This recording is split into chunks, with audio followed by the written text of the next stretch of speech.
Hi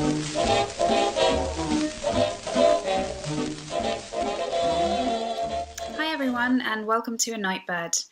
It's a beautiful June morning. I'm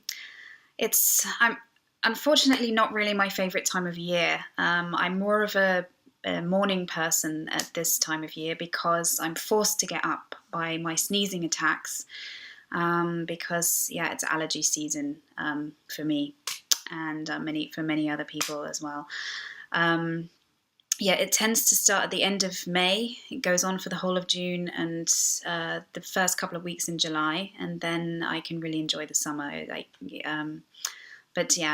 This morning I was woken up early as usual, and so I'm here in Luca's bedroom. Well, he and Hendrik are outside playing. I don't really join them at the moment because then my eyes start. So it's generally the sneezing, and then when I go outside, I start to get really itchy eyes, and it's not much fun. But I look forward to the middle of July when it goes, and I make the most of my time indoors sewing. I've said before that it tends to happen that I sew way more in the summer months than I do in the winter months, and I think it's of course to do with the fact that obviously yarn crafting has it's kind of snuggly, and you're making things to help you to keep warm.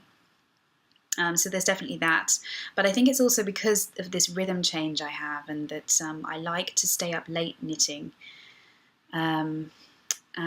Because at the moment I'm waking up so early, I tend to go to bed a bit earlier, and the whole thing kind of changes. But it's nice because then that means that I kind of get to go into both of my hobbies with equal amounts of passion at different times, and it's totally subconscious as well. It's not something that I kind of plan or anything.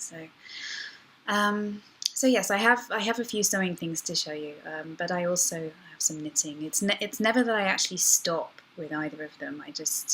One becomes stronger than the other. Yes, so last month we had Mother's Day. We have Father's Day coming up this month. But what we also have here in Germany it's a little bit different, and that was also this month. We have Men's Day and Women's Day, so it's kind of on the same idea, but it's a little different. And Men's Day was actually last week, and rather than it being sort of a celebration of sort of cherishing a man, it's more that you kind of give the man a freedom, and that he should have fun on that day. So, for example, this year, Hendrik, he spent the day with friends of his from school, friends that he grew up with, and they went and had a barbecue. But you see many men like on bike tours outside, and I think as the boys get older, like when Luca gets a bit older, then maybe he and Hendrik will go away camping or something like that with some maybe other male friends. That's kind of the idea, really, to celebrate being a man without women.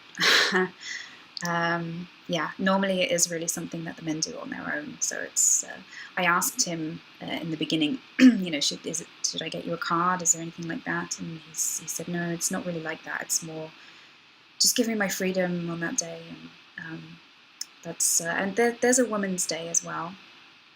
Although I've actually not ever celebrated it, but perhaps I will this year. I'm not even sure when it is. I know that women get flowers on that day, and it's even at work as well. Like the women should get flowers, and in schools the girls get flowers, and so on. It's maybe more of an East German thing than a West German thing as well, because there's that separation there as well, and they do have Mother's Day and Father's Day, and perhaps more as well in West Germany, although it's one now. Of course, the traditions also kind of took their own ways. So Hendrik was from East Germany, and definitely Men's Day and Women's Day was a big thing there. But it's nice for him to have the Men's Day and then also to have Father's Day next month. And I'm looking forward to making a card for him with Luca, especially because, I mean, it's crazy how fast Luca is growing and becoming more aware of things.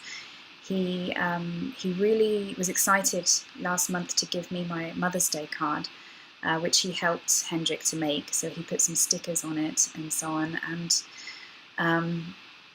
he still looks at it sometimes. I've got it on display, and he looks at it and points at it, and he knows that, you know, it's something that he made for me and that I was excited about it. So I'll make a card for Hendrik this year as well, and I'll get Luca to help me.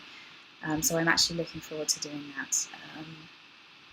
Yeah, and we have some news as well.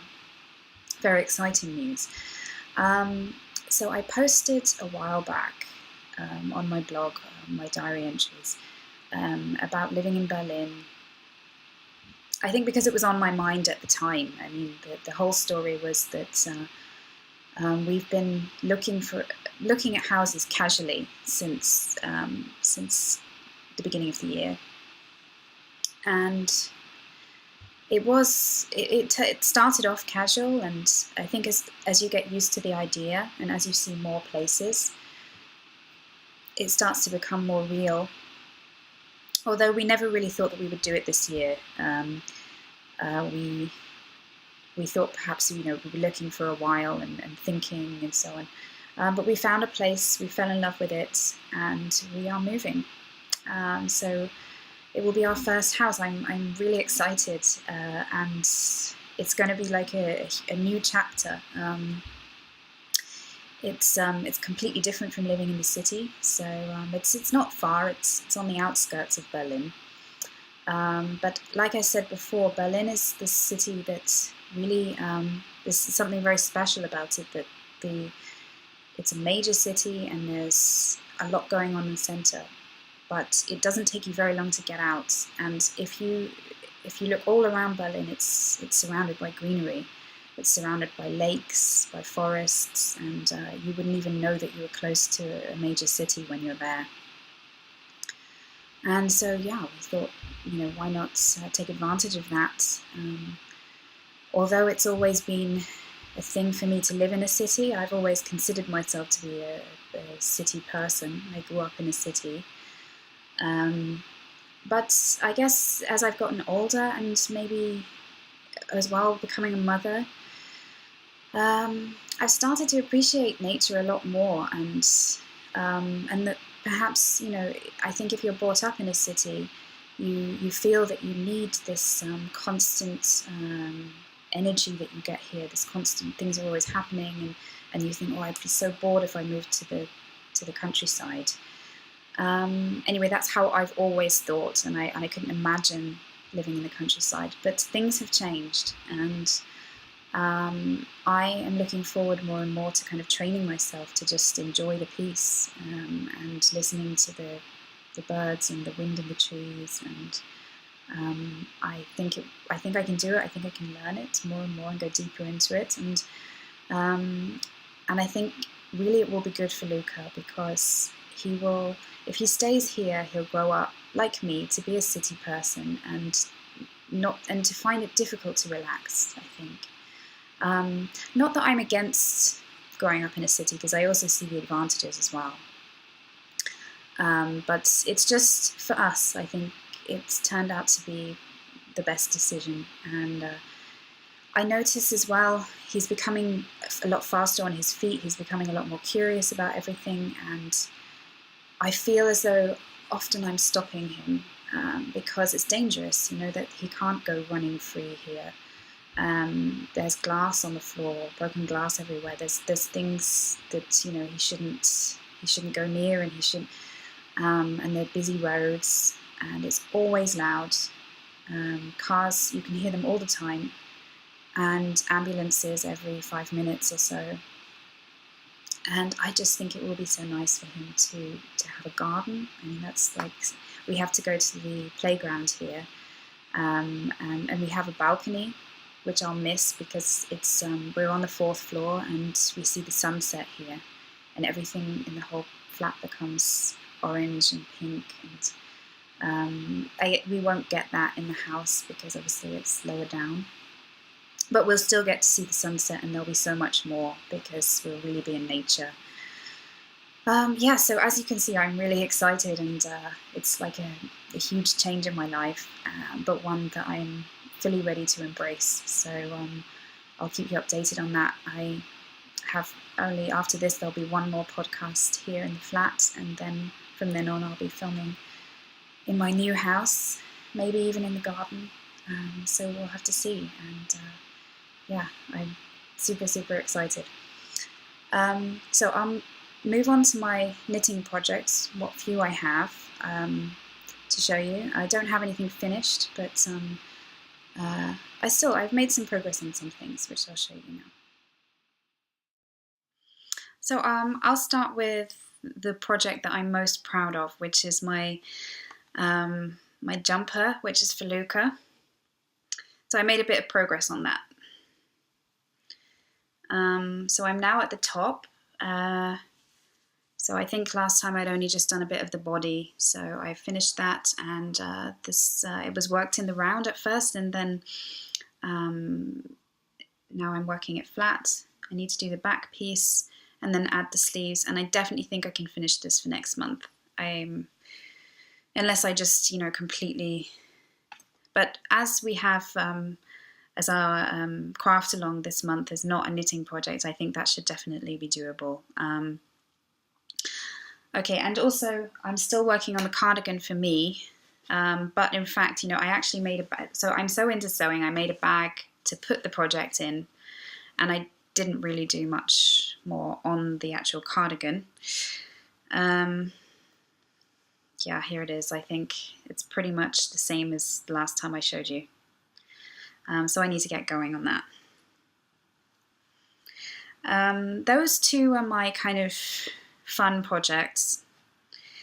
I'm still working on my shrug, and I made a mistake on it, which really irritated me, because I thought, I'm getting so good at lace now, and I actually cannot work out how I made this mistake. I think you can just see it here, like it's shifted along a little bit. I realized at the end of one row that I had one less stitch than I should, and I really tried to work out how that happened. So obviously everything got shifted along a little, and then in the end I thought, you know what, it doesn't matter, and I kept the mistake in.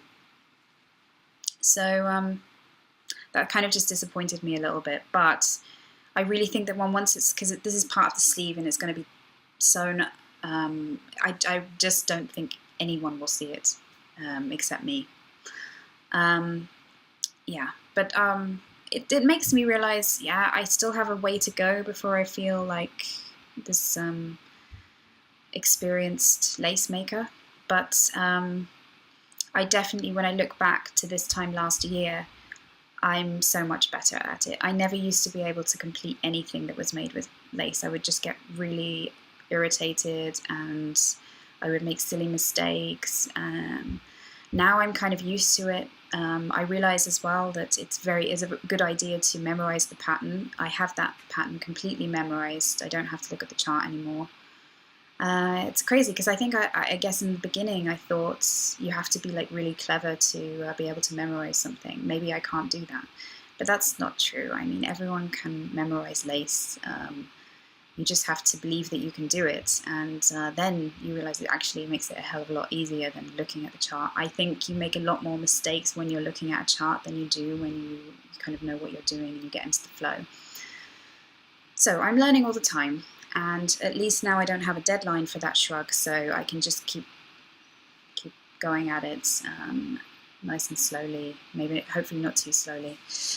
So that's all, apart from my socks, which I'll tell you about in the next section because that was part of our knit along. Well, great job on the socks, everybody. Yeah, there was some really nice, and it was the most people who've ever entered one of my craft alongs, but there were actually a lot of sock knit-alongs going on Ravelry, which I didn't realise. But then, that was nice because then people could, knit socks and enter different competitions and so on. I didn't do as well on the sock knit-along because, again, I'm having problems with the lace on these socks. I made a mistake and I had to go back. But with these ones, I actually managed to correct it, and I figured out what it was that I did wrong. So these are going fine, and it's not that I'm not enjoying knitting them, it's just that I'm just more into sewing at the moment, and I just haven't sat down and had enough knitting sessions. I've been busy with Luca, and things like the jumper are a lot easier to do while he's playing than concentrating on keeping the lace on these two projects here. So I didn't finish my own knit-along again. But those who did, there were some really beautiful socks here, some that I want to make as well. I've put a lot of them on my favourites, and perhaps when the colder months come, I'll pick up my sock knitting again, but I need to get these ones finished first. So the winners are Flora is the first one.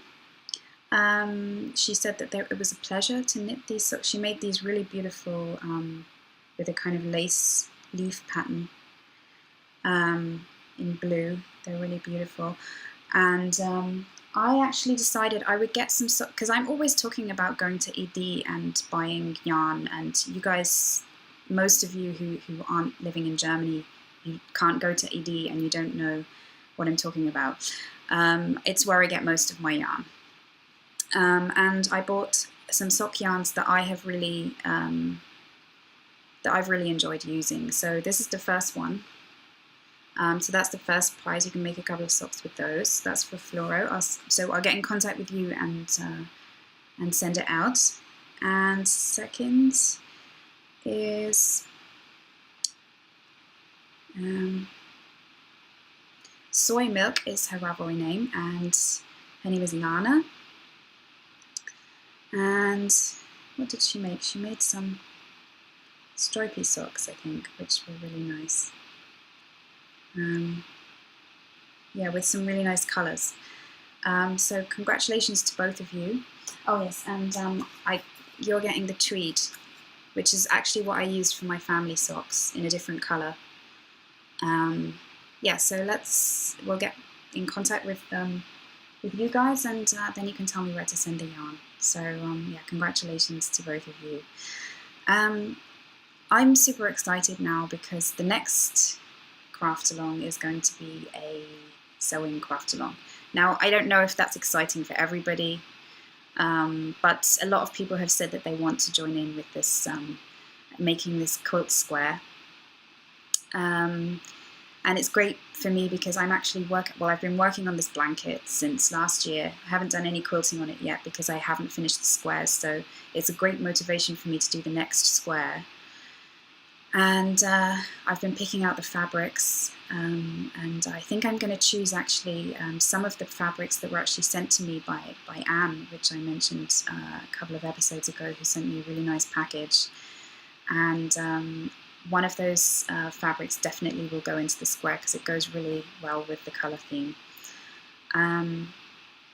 But the only problem is that I was thinking, like, how will we do this? Because it's not a yarn crafting project, so we can't really put it on our Ravelry project pages. So I've set up a Facebook event for this sew along, for this quilt along, and you guys can still chat in the Ravelry threads about it, but maybe the final pictures could be posted on Facebook. I think that wouldn't be a problem for most people. So let me know if there are any problems with that, but I think it will be okay. So the next craft along, which will run in July, and in fact August as well, because I've decided I want to do a 2-month knit along this time. For lots of reasons. I felt like the shrug knit along was a little difficult for me, definitely, but not just for me, but for some other people to finish on time. Maybe A month is a little short for some things, especially like a shrug is quite small, but it tends to be lacy and so on. So it's maybe better to do some craft alongs for 2 months. And as I would like to do a cardigan, I definitely don't want to try and do a cardigan in 1 month. There are just so many cardigans that I love. This is the problem. So I already have this one that I showed you earlier, the one that I'm knitting with this yarn.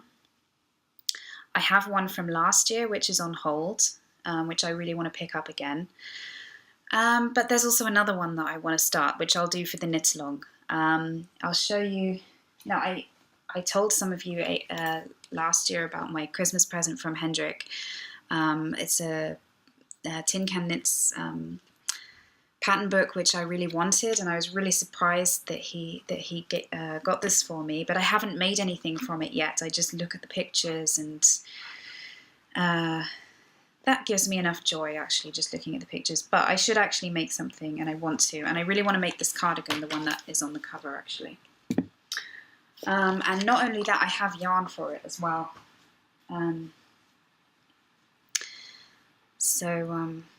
This is a really nice hand-dyed here in Berlin, actually, by Nicole Mendes. She dyed this one for me in this lovely, it's called Korb, which means basket. So it's a lovely kind of rusty brown colour.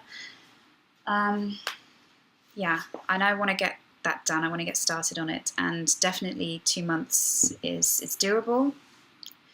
The other reason is, with the move, I'm moving in July, and I don't know how much time I'm going to have to knit while that's going on. Although I'm sure I'll find a corner somewhere. It's one of the great things about knitting is that you can do it in a lot of places. So I'm sure while the move's going on, I can definitely find time to knit. But I think 2 months would be nice, and I'll make a thread about it, see how many of you guys are interested, and you can let me know what you think.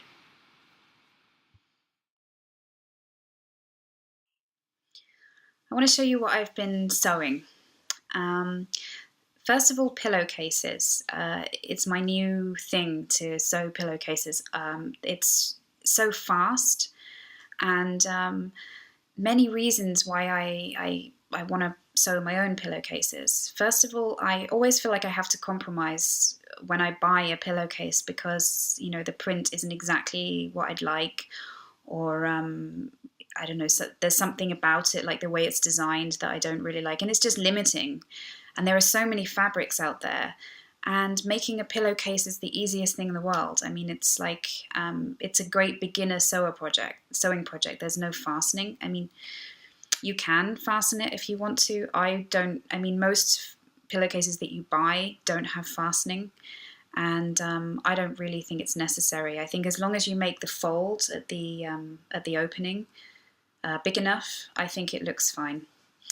So I'll show you the fabrics that I have used. So this one, these are on our bed. This one, so I like sort of some neutral ones with, and this one. I love this plain dot patterns, and they're nice colours too. And then this fabric, my mum has had, I think all my life. It's a Laura Ashley. It's a really old Laura Ashley fabric, and I have to say that I was never really sure if I even liked it or what I could do with it. I thought about a tablecloth, but it's just asking to be stained. But it looks really nice as a pillowcase, and actually these two look nice together. And I like that, that I can kind of mix the pillowcases that go together as well. So if you've got your choice of fabrics and you're making your own pillowcases, you don't have to stick to this kind of like, this bedding that all matches with the exact same pattern. You can find tones that match each other, and you can change it, from how you're feeling. So the next time you change your bedding, you can combine different pillowcases. I actually have, although I'm thinking actually of doing a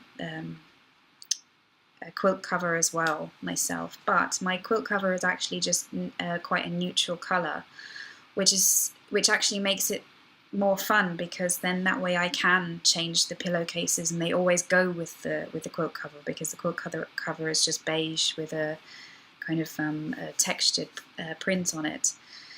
So that really works well for me. And I also made, I'll actually show you, I didn't take this one off, it's Luca's.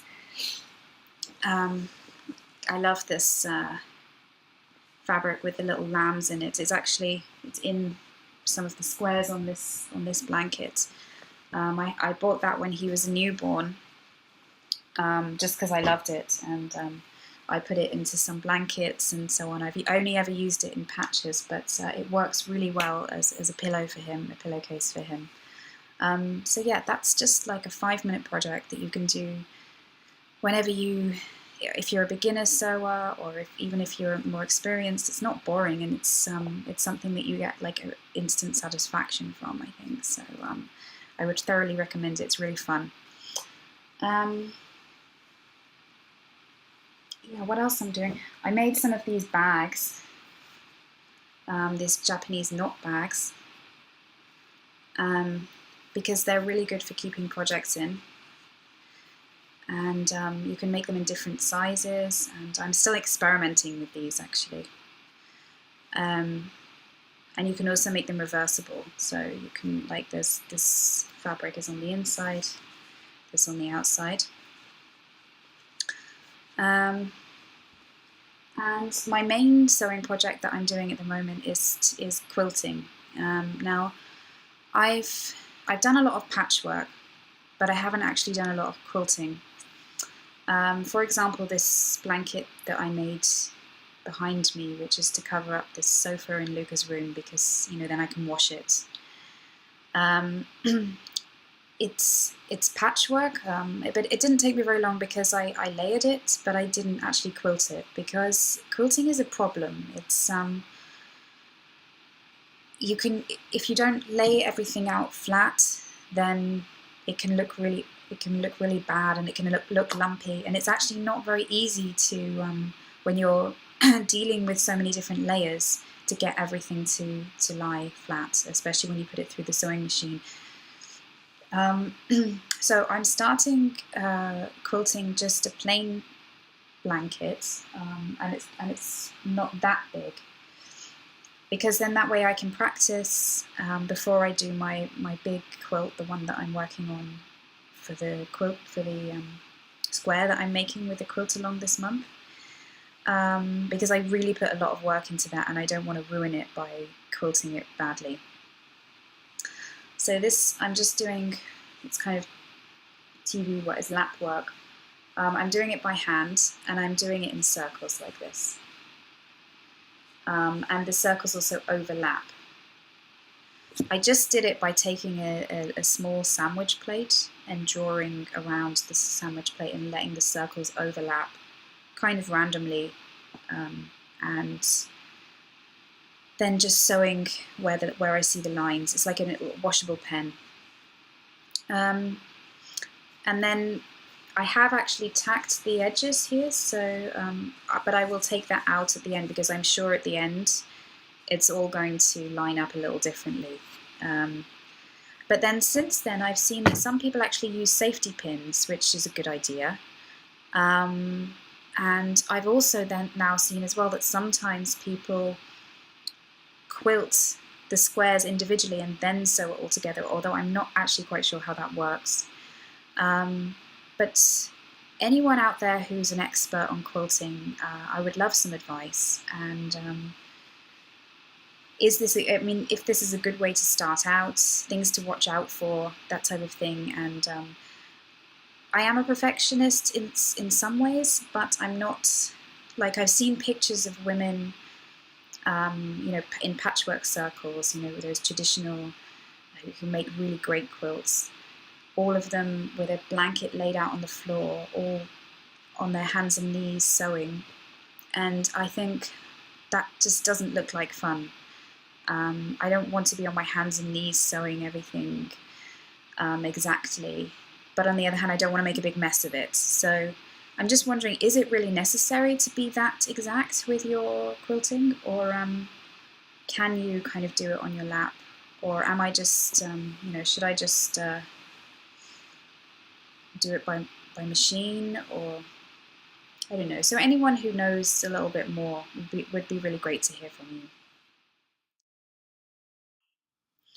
So I want to talk about books I've been reading and things I've been enjoying this month. I'm really glad that a lot of people have posted in the book thread that I made.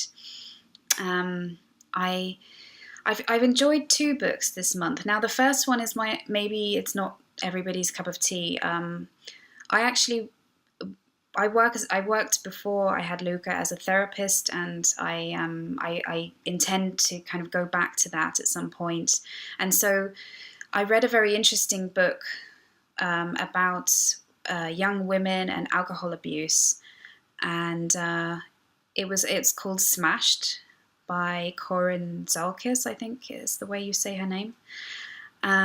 It's shocking, and it's really told from the heart. It really makes you see how we don't sympathize enough with young women these days, and that it's an epidemic, that a lot of women are drinking, and what causes it, and how we can help these young women.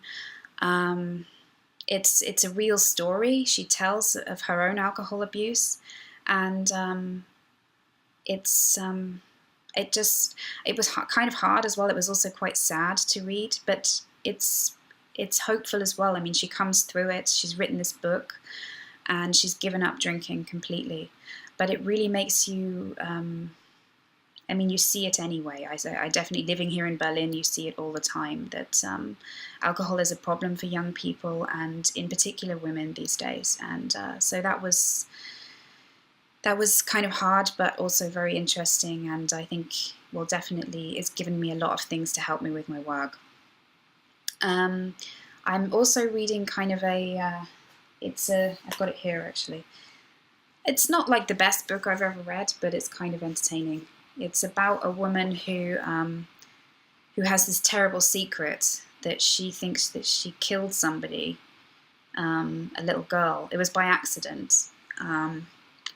And she cannot tell anyone about it. I mean, she feels terribly guilty, but she's kind of kept it a secret for 24 years or something like that. And then someone comes back into her life, and this whole thing, comes up again. I'm halfway through, so I don't know how it turns out, but it's a page turner. I'm enjoying it. So if you feel like a bit of light reading, which is a bit kind of gripping, and I would say it's not. It's also quite dark. I mean, the subject matter, but it's not depressing or anything. And I have a feeling there'll be a good end. But I could be completely wrong. I'll let you know next month what I think. And actually, after that book, I really need to order some more books, because I've read everything that I own. But actually, one of the really cool things about the place where we're moving to, that I noticed when we went to see the house last time, is that they've got this. It's an old phone booth, and it's now used as a library. It's kind of a book exchange. So the deal is that you take a book there, and then you take one away. Obviously no one's watching you or anything, but I think most people do that. They exchange the books that way. There are loads of places like that in Berlin, but I thought it was kind of cool that they had that, in this village. And I think I will be probably next week, because I'm part of a writing group now, and it takes place in this cafe, which has a bookshelf as well, where you can exchange books. So I'll probably take that book along and hopefully exchange it for something else, and maybe some of my old books as well. But apart from that, I might actually order some, like maybe on some of the recommendations from you guys. It's nice if I actually do read something like with Astrid and Veronica last month was actually recommended to me by one of you guys, and also The Colour Purple as well. So I think that's really nice when I know that it's from doing this that I actually read books which really have an effect on me. It's really cool. Yeah, and as far as watching is concerned, I'm still completely into Game of Thrones. I was last week there wasn't one, and we've had to wait 2 weeks. And actually tonight we're going to watch the next episode. And I was amused as well to see that, I don't know if you guys heard about it, but there was actually a march in like on the streets in Madrid to free Tyrion Lannister. Crazy Spanish people on the streets. For it's like something like for the liberation of Tyrion Lannister, which I thought was really funny. So we'll have to see what happens. And apart from that, I've been slowly watching Call the Midwife still, because I know that I'm going to run out of episodes soon. And True Blood is starting. So it's pretty exciting as far as TV is concerned at the moment. And I know it will be the last season of True Blood. And I have to say that actually last season I thought it was getting a little old. I really loved it at first, but we'll see. Maybe the last series will be really interesting, and yeah, I'll let you know what I think. So it's been really fun talking to you. It's been exciting to tell you my news. I hope that I can inspire some of you knitters to maybe have a go at sewing if you haven't done already. Definitely starting with a pillowcase is a good idea. But if not, join in with the quilt along.